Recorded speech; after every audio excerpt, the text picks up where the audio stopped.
It's still cold out there, and tonight is more soup. I'm making a creamy chicken wild rice soup. I'm Tess, and welcome to my kitchen.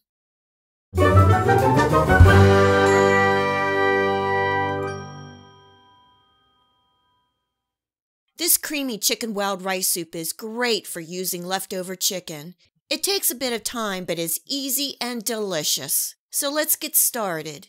I have a half a cup of wild rice that I'm rinsing very well until the water runs clear and then setting to the side to drain.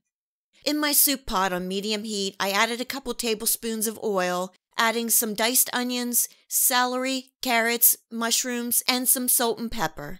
These veggies are always a great start for soup. Just stirring and cooking for about 5 minutes. I left my mushrooms sliced for more bite in the soup, but you can dice them smaller.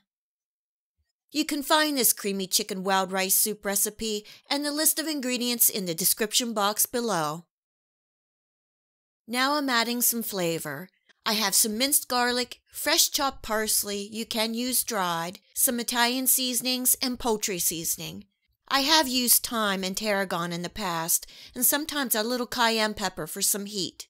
You can add and adjust the seasonings to your liking. Just give it some taste tests along the way. Giving that a good toss for about 30 seconds just to get those flavors mixed and ready for the liquid. Next goes in 6 cups of chicken broth. This is homemade from the bones of the chicken I cooked, but you can use a low-sodium canned or boxed broth.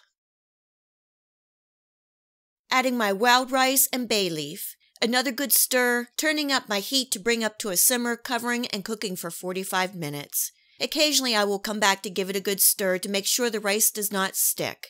The package for the wild rice states it takes 45 minutes for the rice to cook. I have found it takes closer to 60 minutes for the texture I like. There are different cooking times on wild rice, so please check the package instructions. If you like this creamy chicken wild rice soup, please remember to give me a thumbs up, subscribe, and leave a comment below. You can also find me and more of what I'm cooking on Facebook and Tess Cooks For You blog. The next step is making the thickener and creaminess of the soup. I'm making a basic roux using butter and flour, stirring and cooking for a minute or two, and then adding 2 cups of milk or half and half. I am using half and half tonight. Stirring and constantly while bringing up to heat, and you can see the mixture thicken. I don't want my soup to be real thick, but I do want it to have some body. This is what my roux looks like, and it's ready to add to my soup. The soup has been cooking for 45 minutes, and I'm slowly adding the roux and stirring. I have my heat on medium-high, and as the soup comes up to heat, it will start to thicken. And now is a good time for a taste test and to fish out the bay leaf. And I am going to add a little bit more salt and pepper. This creamy chicken wild rice soup smells amazing, and I am so hungry. Covering and simmering for 10 more minutes. The soup is just about ready.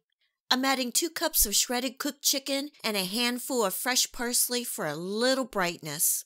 One more stir, let the chicken heat through, and we are ready to scoop out a bowl. This creamy chicken wild rice soup is so good. You all know I'm a soup person, and this is quite a rich and soothing soup. I usually make it in the fall and winter time. The rich flavor of the wild rice comes through, along with the chicken, veggies, and earthy herbs. To take the soup to another level, you could add a little white wine after adding the garlic and herbs to the veggies. Or you can also add an additional 1/4 cup of basmati rice to the soup at the last 20 to 30 minutes of cooking. This will add more texture and volume to the soup, along with great flavor. Serving tonight with a dinner roll.